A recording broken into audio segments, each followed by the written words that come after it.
Bonjour tout le monde. Dans la vidéo d'aujourd'hui, je vais faire quelques exercices de tactique. Donc, je vais résoudre des exercices de maths en un coup. Donc, c'est vraiment pour les joueurs débutants. Donc, on va aller dans la section thème des problèmes sur Lichess et aller dans maths en un. Donc, c'est vraiment une introduction aux exercices tactiques que je suis en train de vous montrer. Donc, le but, c'est de trouver comment faire échec et maths en un coup. Alors moi, ce que je vous conseille, c'est de mettre la vidéo sur pause pour chaque exercice et de chercher la solution par vous-même. Si vous la regardez passivement, vous n'allez pas apprendre aussi efficacement que si vous cherchez avant de regarder la solution. Donc, je vous laisse mettre sur pause et trouver le matin d'un coup. Voilà, j'espère que vous avez vraiment pris le temps de chercher. Donc, il y a une tactique enfin, pas une tactique, mais une méthode qui est très simple ici pour les maths en un coup, c'est de regarder tous les échecs possibles et regarder lequel fait maths. Bon, là, par exemple, si je mets mon cavalier en F3, il y a échec. Si je mets ma dame en G3, il y a échec. Si je mets ma dame en G2, il y a échec aussi. Madame en H2 ou en H1, il y a échec. Bon, ça fait beaucoup de choses à regarder. Donc, on va essayer d'éliminer tous les coups où les blancs ne peuvent pas manger la pièce qui fait échec. Je mets mon cavalier en F3. Là, il peut se faire manger. Donc, c'est pas bon. Si je mets ma dame là, je peux me faire manger par le pion. Donc, c'est pas bon. Si je mets ma dame là, je peux me faire manger par le roi. Et pareil, si je la mets ici, je me fais manger par le roi.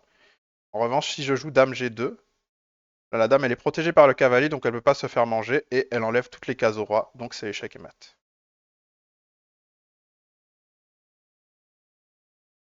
Donc ici, pareil, mettez sur pause, et je vais montrer la solution quelques secondes plus tard.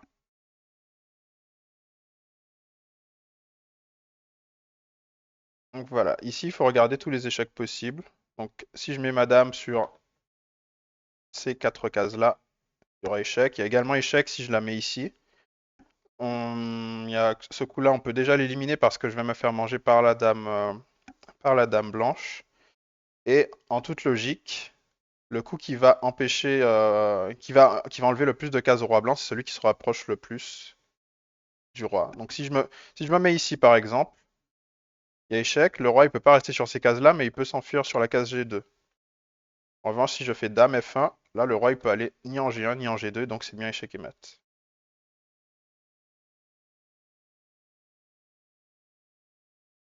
Je vous laisse mettre sur pause et chercher.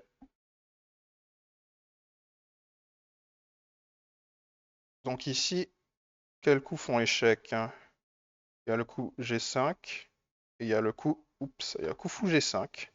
Les deux font échec. Alors, si je joue G5, le roi il va pouvoir aller en H5, puisqu'il n'y aura plus de pion pour l'empêcher d'aller sur cette case-là. Autre détail important, c'est bien de regarder sur quelle case le roi adverse ne peut pas aller avant de faire des échecs. En fait, le roi il peut pas aller là à cause du pion qui est en G6, il peut pas aller là à cause du pion qui est en F6, et il peut pas aller là à cause du fou qui est en E6. Donc, si on ne touche à, si on ne touche pas à ça, normalement, normalement le roi n'aura toujours pas accès aux cases qui sont en vert. Et donc si je mets mon fou en G5, il y aura échec et le roi ne pourra plus bouger. Donc c'est mat. Pareil, je vous laisse mettre sur pause. Donc ici, pareil, on va regarder sur quelle case le roi noir ne peut pas aller. Il peut pas aller là parce qu'il y a un pion. Il peut pas aller là parce qu'il y a la dame. Et il peut pas aller là à cause du cavalier. Ce qui veut dire qu'il faut lui bloquer les cases D7 et F7 pour faire échec et mat. Donc il y a plusieurs échecs possibles, mais le seul... Enfin, on va regarder les coups qui empêche le roi d'aller en D7 et en F7. Donc si je joue dame F7, effectivement, le roi, il peut pas aller en D7. Par contre, la dame n'est pas protégée, donc elle va se faire manger. Et si je joue dame F5, là, le roi n'a plus de cases. Il ne peut plus aller sur ces cases-là.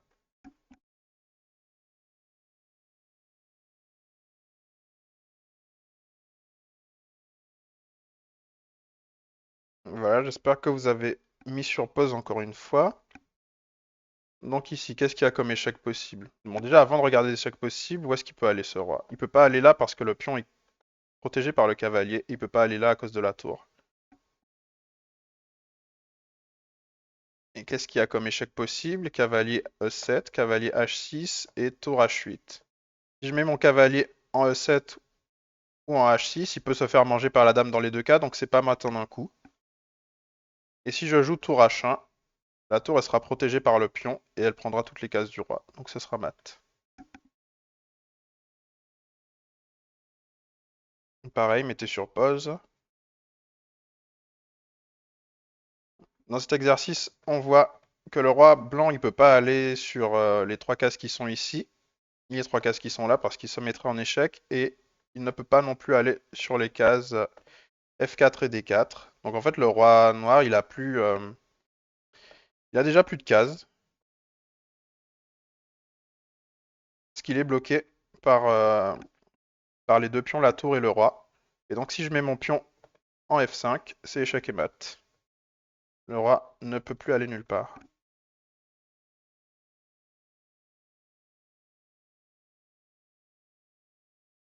Donc ici, si on regarde les cases où le roi noir peut aller, là il y a des pions donc il peut pas. Le pion en H5 il est protégé par la tour. Il peut pas aller là à cause de la tour en G1. Donc moi je regarderai les échecs avec une autre pièce, donc ma dame, et je vois que le coup dame F8 il fait échec, et le roi n'a plus de cases. Donc c'est bien ça la solution.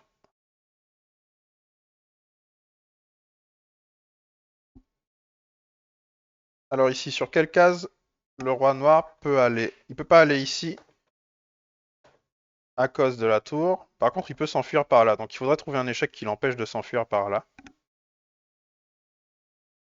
Si je fais un échec comme cavalier ici, je vais me faire manger, donc ça ne fonctionne pas. Mais si je fais un échec ici, je vais me faire manger, ça ne marche pas non plus.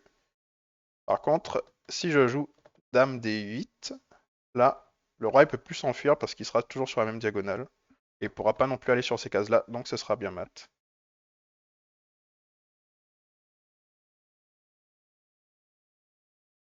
Alors ici, le roi noir, il attaque la tour. Donc il va falloir jouer un coup qui empêche les noirs de manger la tour. Et le roi, il peut pas aller là. Il peut pas aller là non plus. Il peut pas aller sur ces cases-là. Donc il faut trouver un échec avec la tour où la tour sera protégée. Là, il y a deux échecs possibles. Il y a tour G4 et tour F3. Si je fais tour G4, le roi il pourra s'enfuir en F2. Donc ça ne marche pas. Mais si je fais tour F3, là le roi il aura plus de cases où aller. Il pourra pas venir en G4 à cause du pion. Et la tour sera protégée.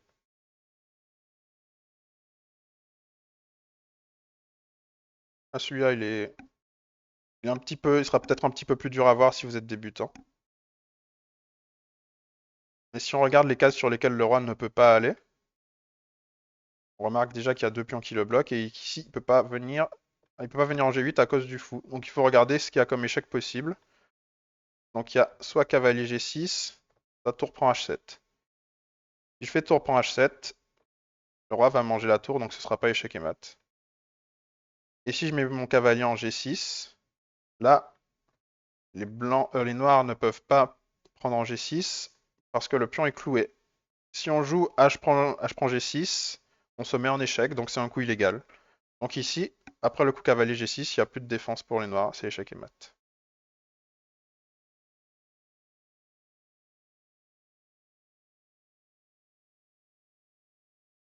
Alors ici, le roi il est déjà bloqué en quelque sorte par les pions et les pièces, mais il peut aller sur ces cases-là.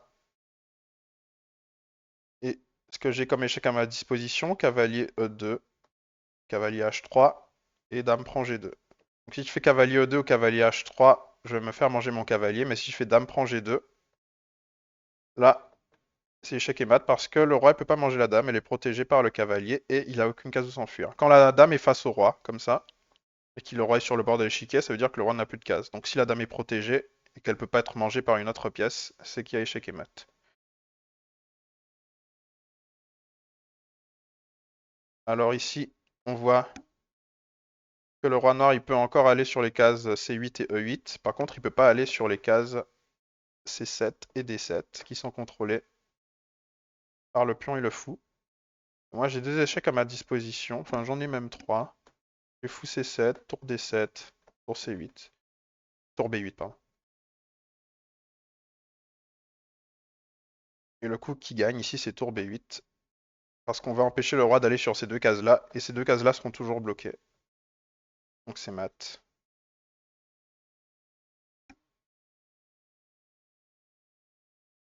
Alors ici, sur quelle case le roi blanc ne peut pas aller? Il peut pas aller là à cause du fou. Il peut pas aller là à cause de la dame. Donc si je bouge ni mon fou ni ma dame mais que je fais échec avec autre chose, logiquement devrait y avoir échec et mat. Et le coup c'est F5 ici. Échec et mat.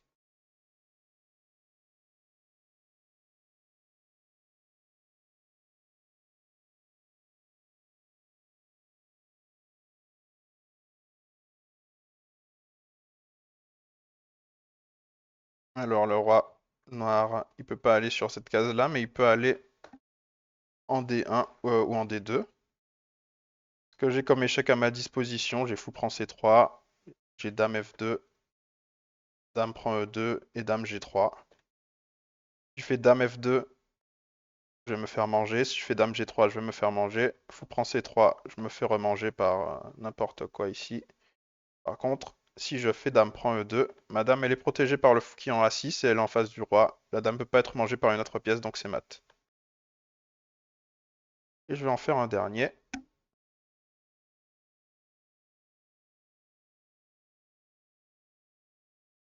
Alors ici, j'ai quoi comme échec possible? J'ai dame prend F7, dame prend F8 et tour prend F8. Si je fais dame prend F7, il y aura roi prend F7, donc ce sera pas mat. Si je fais tour prend F8, l'autre tour va revenir manger en F8 et ce sera pas mat. En revanche, si je fais dame prend F8, là il y a bien mat puisque le roi n'a aucune case où s'enfuir et la dame est protégée. Donc la partie est finie. Donc voilà, si vous voulez vous entraîner au mat et que vous êtes débutant, je vous conseille d'appliquer cette technique. Ça vous permettra de découvrir certains schémas que vous pourrez retrouver en partie. Et plus vous connaîtrez Enfin, on va plutôt appeler ça des motifs que des schémas d'ailleurs. Plus vous connaîtrez de motifs, plus ce sera facile de les retrouver dans vos parties et donc de trouver rapidement les bons coups. Donc voilà, j'espère que ça vous aura été utile et on se retrouve dans une prochaine vidéo.